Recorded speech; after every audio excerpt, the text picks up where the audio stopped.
Hello, folks, and welcome to Happy Corner. And you got the finger. I got the finger again. The women are always giving you the finger, man. I know. Well, Should be if you going ask the other 100 girls, well, never mind. You know what I'm talking. But anyway, Let's I not wanna go know, there. We don't want to know. I was going to say, we're not going there. Top 40 Timeline video show with Big Daddy and Leah Lywood and Lee Lakin, and behind the camera we have the wonderful Amanda Bassant, who is our Celebrating her birthday. local news And gal on our it's local radio Bassant. in Bassant. He gets it right, you get it wrong. Yeah, I threw you a curve. One of these days. I don't just know, did that, man. but you know me. I did it on It wasn't you purpose. this time, it was him. Oh, sorry about that. Don't you Hi, love our everybody. banter? We have so much fun. We have so much fun here, and that's what the show is all about. And Trivia, some fun. We get to joke around. We get to learn some stuff too, because again, we've said it before, Big Daddy and I. Between the two of us, we're damn near 100 years in radio, it's awful. and it really is. we're learning every week. Yeah. Every week, I got to admit, every single week, I'm learning at least one thing. You know, and I was the other day, an old friend of mine who I've been in radio with for years says to me, you know, when you slow down a little bit, you sound like Earl Warren. And I thought to myself, inside my heart swelled. But at the same time, we always looked at Earl as the old timer. Right. What are you saying? Yeah. boy? What angle are you coming at there, buddy? I worked with Earl Warren, who was a legend in radio, I mean, for years, and Jim Paulson and those guys, and of course it rubs off on you. Now you're really showing your age. Yeah, Jim Paulson. Jimmy's been gone for a You while. old bastard. We're brought to you by our friends at Epic Radio, who have a huge audience in the UK. Yes, great And guys. the Top 40 Hi, guys. Top 40 Timeline radio show is heard during the week there, and we'd like to say hi to all the gang, including Kenny Tosh and the whole crew over there, Max McGill, and say, hey, thanks for having us on your wonderful radio station, and this is the video portion of it. See, so if they ever have an Epic YouTube channel, we'll be on that one too. Right on. But we're on, you can find us if you're looking at someone else's computer right now. You can find us at HaltonHillsRadio.com, right? On Halton YouTube. Hills Online. Yes. Halton Hills Online, that's right.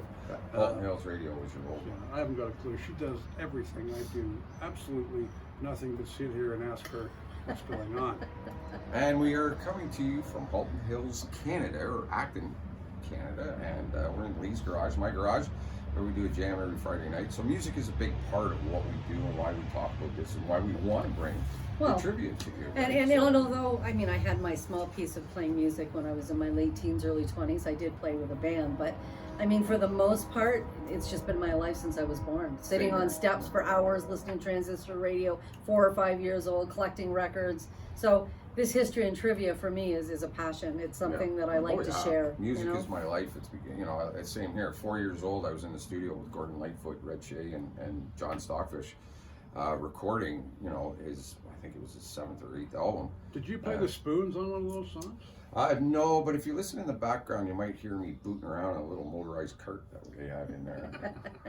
I was driving too at that age, but no, I had, you know, I was introduced to music very early in life, and you know, my mom worked for MCA recording studios as well, so Elton John, The Who, you know, got to go backstage, and it just, when you see stuff like that, it just embeds in your body. It just, You know what? I've met a handful of musicians, not as many as you, of course, but through the course of it, I think my biggest memory and cherished moment was spending the weekend with Wolfman Jack. Oh, stop it. Oh yeah, no, Oh, that I'm was. so I will jealous. never, ever forget that, man. He was. He was so amazing. Eh, to get you to want know a him on the side. popsicle, man? Here, have a popsicle. I got a whole freezer full of them back there. Man, here. He was really He cool. is the ultimate in my world. Wolfman. Well, me too. Like I said, John that's R., my good memory. My most Cousin fascinating. Brucey, Dan Ingram, all those guys, man. They and were you think radio about, guys. you know, how he transitioned not just from radio but into movies, into TV shows, you know, coming on as a cameo and whatnot. And the only other ones really that come to mind are like Casey Kasem and Alan Reed. Dick Clark. You know, it kind of transitioned into that media portion of it. Whereas, you know, it was interesting to see, but yeah, Wolfman Jack was, when I saw him in, what was that, American Graffiti, that voice, it just Phil, baby. Well, you Just, know, it he's was- such a romantic guy too. I mean, when you listen to those old '50s records, some of those old doo-wop songs, I don't think of the artist sometimes right away. You do eventually as you get into the song. But when I first hear it come on, I think of Wolfman. Yeah. And Wolfman played that. And of course, Wolfman played that. And of course, our wonderful Canadian group, the Guess Who, Clap Gold Wolf. That's right. He was on with them too. Gold dig. There's another friend of mine, Bert Cumming. Well, not a friend, but I've met him several times, and one of the nicest guys I met in the him. world. I met him in the weirdest way, and that's when I met Jeff Healy, by the way. My stepbrother used to do a show every year. Remember on Global, they did the Miracle Telethon every year, almost like the Jerry Lewis one. Yep. Well, we were runners. We would run and get coffee, food for them, whatever, and that's how I met Burton and Jeff Healy. And at that time, Jeff and I were pretty close in age, and we became friends. But yeah, I got to meet Burton once, and you're right, he was a genuinely nice guy backstage. Like, I met him at FM 108 twice. I remember you saying, talking about that. The first time I met him, he let loose on us all in the lobby with his Rodney Dangerfield impersonation, which is better than Rodney himself. I've Right. never heard such Awesome. a perfect Rodney Dangerfield imitator as Burton Cummings. And Burton, if you're out there, you know what I'm talking about. Yeah. No, when he's out there, that he When sees he's out this. there, that's right. When He's he out sees there. this. When he He's sees still this. out there. Yes. And I want to touch on this before we forget. We gotta we get lost, into the Yeah, show, we gotta too. get going yeah, here. we lost a Canadian icon this week. Robbie, yeah. Native Indian, like he did so much for the Indigenous community as well. Robbie, you're gonna be missed, man. Rest in peace. Thank you for the music. Oh, you know what? I can see him and Ronnie up there jamming God, right yeah. now, man. With some scotch, of course, on Of the course. table. Yeah. But Yeah, God he bless didn't him. even acknowledge the indigenous part of his life for a very long time. His mother was actually, thankfully, was not Well, back affected then- herself with the residential school stuff, but there was a lot around him surrounding that. So for different reasons, from his upbringing with his mother trying to tell him, you got to kind of keep it down low. Well, and that was it, because so, it's too a bad. lot of people It's too judged, bad. and yeah, it was a racist thing almost in a sense, especially against Indigenous people back in the late 50s and the 60s. So, but regardless, Yeah. thank you so much for the Oh, music. 100%. I just wanted to put that in because that's something that should never have had to be stifled, and it was. I didn't realize he was so- 80. honestly. That too, we were I thought talking he was about in that, his yeah. mid-70s. I didn't Yeah. think he was 80. I didn't think so he was it up shocked me. that far. Yeah. Anyway, Anyways, we're we gonna better get going here. Yeah. We're not going to be We're doing going any to of start this. with a wee tidbit. Metallica bassist Robert Trujillo. Trillo. Trillo. my God, see? Robert Trujillo.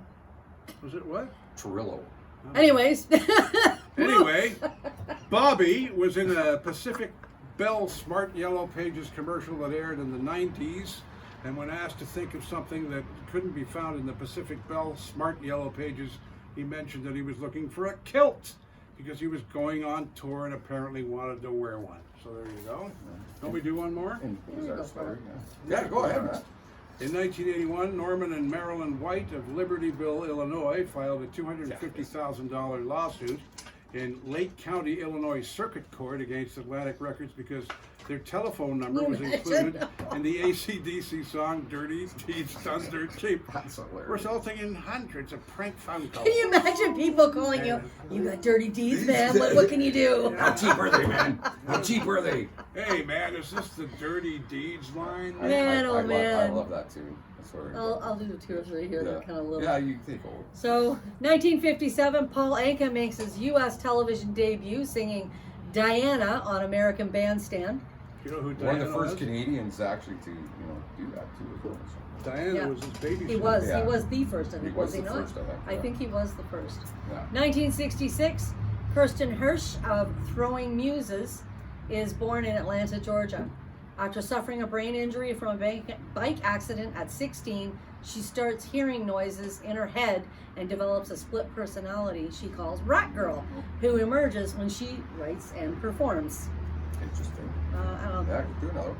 1981, the animated sci-fi film Heavy Metal is released. Although it shares its name with the hard rock genre, the film isn't intended to have anything to do with the music, but instead is an anthology of various stories from the comic magazine Heavy Metal. Almost as an afterthought, an all-star soundtrack is added featuring songs by Sammy Hagar, Devo, Blue Oyster Cult, Cheap Trick, Journey, and Black Sabbath, to name a few. The film does only middling. Oh, sorry, I'm having troubles tonight. Jeez. Slow down. That smell I had earlier on. The film does only middling business at the box office and is scratched by critics for being deeply flawed. It becomes a cult classic thanks in large part to its soundtrack. Only to its soundtrack, because of the movie itself, 100%. when it came out, it was terrible. It was like, what? It was terrible. I was a big comic fan, so when it came out, and that was the thing, everybody got so bummed out because they thought it was going to be about heavy metal. It was so hyped up. Yeah, and it turned out it was just a bad, really B movie that, it was funny.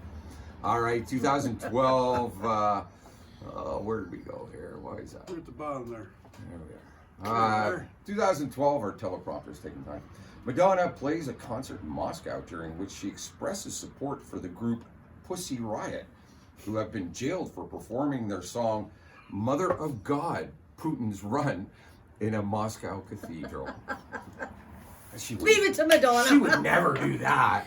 I kudos to her, man, because there was nothing stopped her. She was her own person. She still is. Of course she is, but I'm saying with these things that happen. Story my cousin was telling me. He's a big Tool fan, the band Tool. And me too. they were doing a concert in Germany. And at the end of the concert, the guy starts going into this German rant. And you'd swear it was a rant, and people got really mad because it sounded like this Nazi, swastika kind of da-da-da-da-da. It was a cookie recipe. He was reading a cookie recipe, but he did it just to see what... You read something in German with the right inflections, and you're going to be running for the door. Well, Mel, my girlfriend, she lived in Germany for 13 years, so she speaks fluent German. And it's a harsh language. It's a very, we were doing a song out here one night, and I think it was by, who the heck was it? Anyway, it was a real raunchy tune. And she sung the lyrics in German and screamed them just into the microphone. The look on people's faces was just priceless, right? I know how to speak German too. But she was actually saying the real words, like it just the way it's said. You want to hear me speak German? No, I won't. 99 Luftballons. And that's funny. I was thinking of too. 2017, the Zoological Journal of the Linnean Society reports that a recently identified new species of ancient crocodile has been named Lennimus abdubitus in honor of Lemmy from Tucidens. the legendary frontman from Motorhead. So Obstidens. Yeah. There you go. Lemmy, Tucidens. the guy was a genius, and a lot of people don't know. Lemmy wrote for a ton of people. He wrote for Metallica. He wrote for. He was a roadie and doing music and in sessions. I think before he ever became. He wrote for a lot of bands that people have no idea that he wrote those songs, and he was like Prince. He was a huge writer, and it was big. I'm getting carried away today. All right, in 2003, a bit of a tidbit here, Shakira was quoted as saying, "I really like Radiohead, but they're gone a bit strange. I shall be patient for Radiohead." Courtney Love was sent to reform school after being caught stealing a Kiss t-shirt from a Woolworth store. Oh, they got better, big surprise there. That's right. In 1923,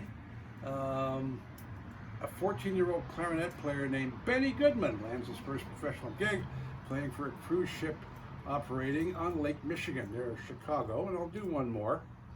In 1960, Decca Records in England refuses to release Ray Peterson's latest single, Tell Laura I Love Her, going so far as to throw away 25,000 pressings of the teen tragedy song, which they feel is too tasteless and vulgar for the English sensibility.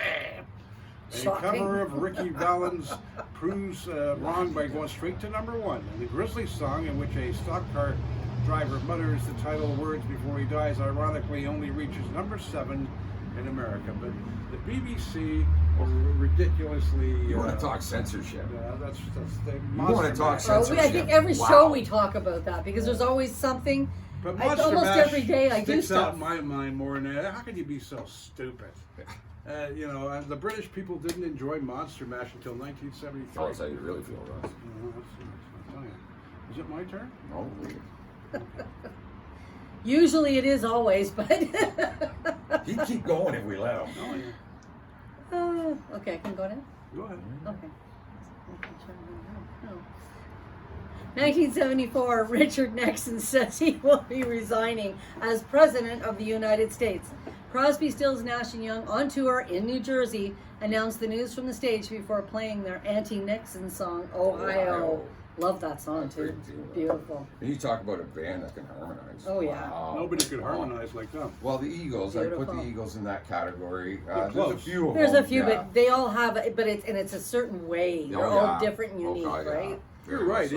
Eagles, they match up, don't they? Very Eagles close. and Very Crosby, similar, Those yeah. two, they got to be the top two harmony groups ever. 1992, opening for Guns N' Roses, a show in Montreal. James Hetfield of Metallica is injured by the pyrotechnics, which burned the entire left side of his body. Yeah. Metallica can't continue, and Guns N' Roses cut their set short after just 15 minutes when Axl Rose leaves the stage, upset over monitor problems. A near riot ensues at the Olympic Stadium as fans are not pleased. Only in Canada. I saw Guns N' Roses when Appetite came out at the CNE with the Cult, and we booed them off the stage. Yeah. Seriously. 2 songs in, they got booed up. The Cult had to come out and finish the night. Wow. It was terrible, and he was, and I've seen it over the years in And interviews. Axl, whatever. Axl's always been a wild card. Oh yeah, like he just Another one of the, those. the guy just what an ego, big ego problem. Take another one. 1999, it's a new metal moment at the Family Values tour in Kansas City when Puddle of Mud frontman Wes Scantlin sneaks backstage and slips a demo tape to Fred Durst's security guard. The Limp Bizkit leader gives it a listen and signs the band to his label, Flawless Records.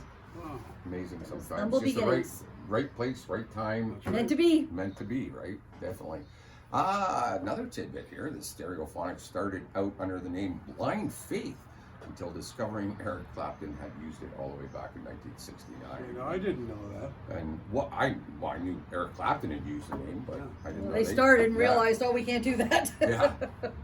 Talking about Radiohead, Tom York was quoted, "Part of me is looking for someone to turn around, buy me a drink, give me a hug, and say it's all gonna be all right." And in '67, at England's National Jazz and Blues Festival in Sunbury, Jerry Lee Lewis is kicked off the stage after the over-enthusiastic crowd responds to his set with a near riot. Not Jerry Lee. But back then, those riots were just out of the nowhere in a whole different setting of music. Absolutely. It's not like the psychedelic era and Yeah. whatnot. With what he was doing, they're going, whoa, time out here. Well, that was. Especially, like say, the Jerry Jazz and Lee Blues was- Fest. So. Well, he had his feet going on the Yeah. keyboard. Jerry Lee was one of the greatest. Goodness Oh, entertainers. sure he was. great balls of fire. Quirky guy, but yeah. But he was a little crazy, yeah. Quirky. You don't We'll want to just say piss him off, quirky. he'll come and shoot you or something. Yeah, you know. exactly. Well, we'll just call him Quirky. He was actually a redneck, really. One of the fathers of rock and roll. You have Oh, to yeah. admit that with Chuck Berry and Fats. Kind of a and backwards Elvis. redneck, though, when he's Actually, I marrying don't his even- cousin at I 13, don't- 14 years old, or I whatever should, the age he was I when should married. change what I just said. I don't consider Elvis a king or the father of rock and roll. I consider him the king, but I don't think he had the musical talent that Chuck Berry, Fats Domino, Buddy Holly. Buddy Holly. All that, yeah. You know, he was great. I mean, the greatest, right? Well, he was an entertainer. Entertainer and a great singer. He was an entertainer. But when you talk about the fathers, the cornerstones, that's what I mean. No disrespect to Elvis. Is it my turn or is it yours? Yours. Mhm. Oh, you guys are doing hand signals to each other here.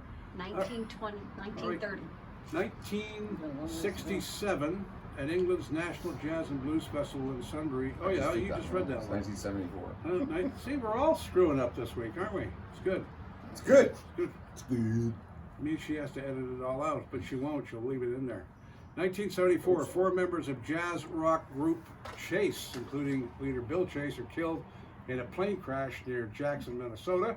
The group had a hit with Get It On in 1971. And yeah, I remember that. Good 1983, 22-year-old Thomas Riley is shot and killed by a British soldier in Belfast. He was a friend of the band Spandau Ballet and sold merchandise on their True tour. His death would inspire the band's song Through the Barricades and the Bananarama song King of the Jungle. That was a great tune. Yeah, I didn't know that either. You see, I'm going to read one more. Same here. 2005, Nickelback released Photograph, the first single from their album All the Right Reason, inspired by a drunken snapshot. The song is about Chad Kroger's memories of growing up in a small town in Alberta. The photo is shot of Kroger and Nickelback producer Joey Moy enjoying some drunken revelry on New Year's Eve. And for the lyrics, he just wrote down his thoughts. Look at this photograph. What the hell is on Joey's head? It's a cool photograph. I have it It up is, on the yeah. post. Yeah. What's on his head is not a replica of the Stanley Cup trophy, but a bucket for champagne, of course. The song takes off, leading the way for mega sales. Huge sales. All the right reasons when it was released in October. And the video provides plenty of fodder for parody, as Photoshop users have fun inserting different images into the frame and posting them online with the caption, "Look at this photograph." See, And it does. It looks like a Stanley Cup. When you look at it, it does look I like know. a trophy. I agree. You either hate Nickelback or you love them. Oh yeah, I like them. like I don't care have who they're I personally. have no problem. I have to admit, like Rick Astley, all of their songs sound the same. There is a lot of very Similarity. much so, you know, and Same with Rick Astley But I like too. it. though. other bands I Okay. find, you know, like Monster Trucks tends to be like that as well. They're A little bit, you not know, so much as. but yeah, you're right. Nickelback is Great set of pipes. oh god, yeah. You know, I mean, excellent. Good solid for that. sound, you know. And it's boom, a boom, solid. boom. It's a sound. Yeah, and it's And in different. an era that classic rock was kind of dying off, Yeah. you know what I mean? It's and some of these bands are now bringing it back, and I love that. Like I was saying I last applaud week. Nickelback for that. With Pink Floyd, and you know, the fact that they're so great is because they all sound the same. But I didn't mean that the same way with Rick Astley No. and with them.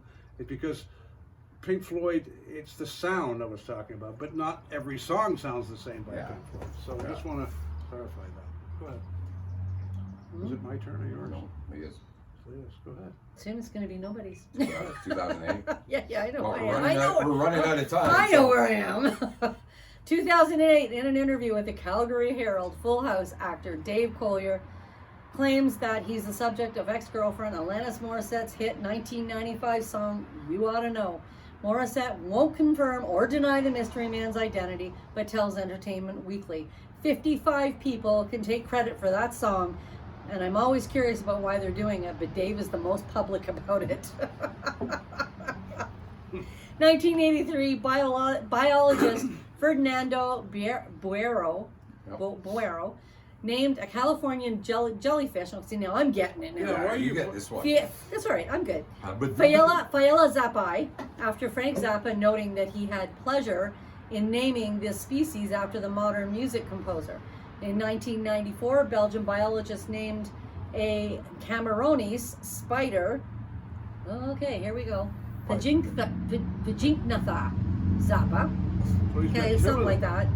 Because the ventral side of the abdomen of the female of this species strikingly resembles the artist's legendary oh, yeah, mustache. he had that, you know, that look. He had that, yeah. And one more, Leonard Skinner took their name from a high school teacher named Leonard Skinner, who had suspended several students for having long hair. You know what? That is crazy. Really? Yeah. I had Oh, yeah. no idea. Oh, there's photos all over Oh, the yeah. internet with him, and oh yeah. No, I saw I that. often wondered, you know, how some, you know, A lot of you info just take about things for granted. And No, they- here's Leonard Skinner. But the thing that kills me is they were actually smart enough to change the spelling enough Yeah. that the guy couldn't come after them. No. And, it And was- it's rock and roll. Some Yeah. people like a little. But you bent know what? I don't side think to it, he you I know? don't think he had a big to do for them when, oh when no, they did that. they hated him. They hated the teacher. No, I'm saying the teacher did. I'm talking the other way. The teacher, he was very accepting of the fact that they had named him Oh yeah, as no, the he name never- of the he song. never I did wasn't go- talking about yeah, them. Oh, no, I he know never- they he didn't never like did go them. that way, All right, back to 1959. The 4 male singers and the Platters are arrested in Cincinnati for aiding and abetting prostitution. They're acquitted for the charges, but the incident strains relations with their female singer, Zola Taylor, and gets them removed from some of the playlists. Go figure. Yeah, I thought innocent till proven She was guilty. the only woman in the band. I'm assuming No, that would be and you a don't good think thing of to stuff do. like that with the Platters because they were big ballad singers, you know, they were classy. And almost into the gospel stuff Yeah, too, you know. almost. Well, I that's what still it is. like their I'm sure stuff. they were, but Oh, I got. Yeah, it is what it is. jumping to 1964, on his way to visit 2 injured fans in Liverpool, England, Mick Jagger's pulled over and fined £32 for speeding and driving without insurance. Can you imagine? Can you imagine Well, being they were a just cop? starting out. They weren't worth millions. Oh yeah, yet. That's Yeah, Right? it It was was only 64. 64. Yeah. But I just find it interesting with these little tidbits of I'll, do, some of that. I'll do one more here. Going all the way forward to 1987, Wilson Pickett's found guilty of threatening patrons at a New Jersey bar with a loaded shotgun.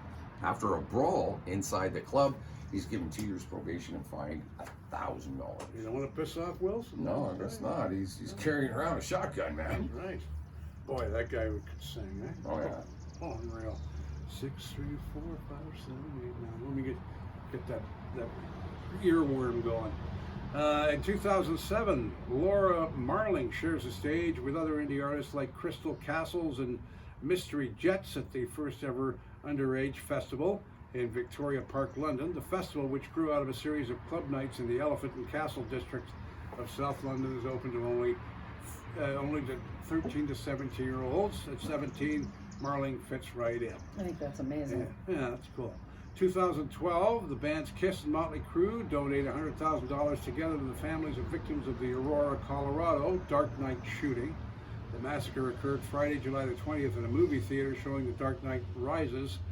James Egan Holmes burst into the theater with guns blazing, killing 12, wounding 58. And the story rocks the United States and the ensuing trial of shooter Holmes, who was inspired by the actions of the Joker, a famed villain in the Batman franchise, played by Heath Ledger, of course, is to generate top headlines for many months. That was a big story. Yeah, big story. But that to one, Kiss and Motley Crue, yeah. $100,000. Thumbs up to them, man. Right on. In 2001, J-Lo, Jennifer Lopez, was quoted, "I'm a regular girl. I do like to go out every once in a while, and when I do, I'm the first person to get up on the table and dance." I can believe that with J-Lo. I could believe it. I love J-Lo. I think she's Yeah, awesome. she has a temper, though. I watch J-Lo's That's temper. all right. A lot of people do. It's all right. Yeah. She's good. Go ahead. 1967, Jimi Hendrix was quoted, "All the things I thought were important before I had a hit record are just as important now. The beautiful things are still the same, the sunset and the dew on the grass. No material wealth changes the way I feel about those things." Mwah, I love you, Jimmy. Love to. I That's always me loved right it. there, 100%. Absolutely. 1952, Hank Williams' membership in the Grand Ole Opry is revoked because of his drinking problem and no shows. He dies 4 months later. Probably died of a broken heart, too. We'll That do could be one good. more. Well, who knows? And alcohol. 1956, Richard Goodman and Bull Buchanan, recording as Buchanan and Goodman, entered the charts with Flying Saucer, the first song to use what's called the break-in technique, dropping in bits of other hit songs throughout. The song eventually peaks at number 3. And there was a few of them. And That was in actually- 56. And Dickie that, Goodman, that's what actually started the copyright issue. Mm-hmm. That song was the one they went, nope, you can't, blah blah blah blah blah, and that started the And copyright. there's others they issue. call Flying Saucer records, which were like that Yeah. as well. All right, we're gonna have to wrap this up real quick. 1970, Jimmy Buffett releases his debut album, Down to Earth, a folk rock collection that includes Captain and the Kid. A song written in honor of his late grandfather, and the album just sells 374 copies. Wow. Like, that's just a big insult. So, Yeah. you know, that's a You kick. think? It's That's okay, a he kick made in the up. teeth. 374 And copies. I Wow. know Big Daddy wants to do this story, so it's all over you, my friend. 1973, the first big oldies revival kicks off in earnest as George Lucas' new film, American Graffiti. We're talking about Wolfman Jack. It opens in theaters this week in history. Set in 1962, the film creates a wave of nostalgia for songs from the 50s and early 60s. The soundtrack is stuffed with 41 songs, including Runaway by Del Shannon, Little Darlin' by the Diamonds, Ain't That a Shame by the Fat Man, Fats Domino, The Great Pretender, and of course by the Platters, Since I Don't Have You by the Skyliners, and many more. The film, which follows a group of teenagers on a night out in California, has a huge cultural impact. After seeing it, Bob Seger writes his coming-of-age song, Night Moves. I had no idea about that. I didn't know about that. In 1974, the TV series Happy Days, set in the 50s and based on the film, launches on ABC. And I was a big fan of that show.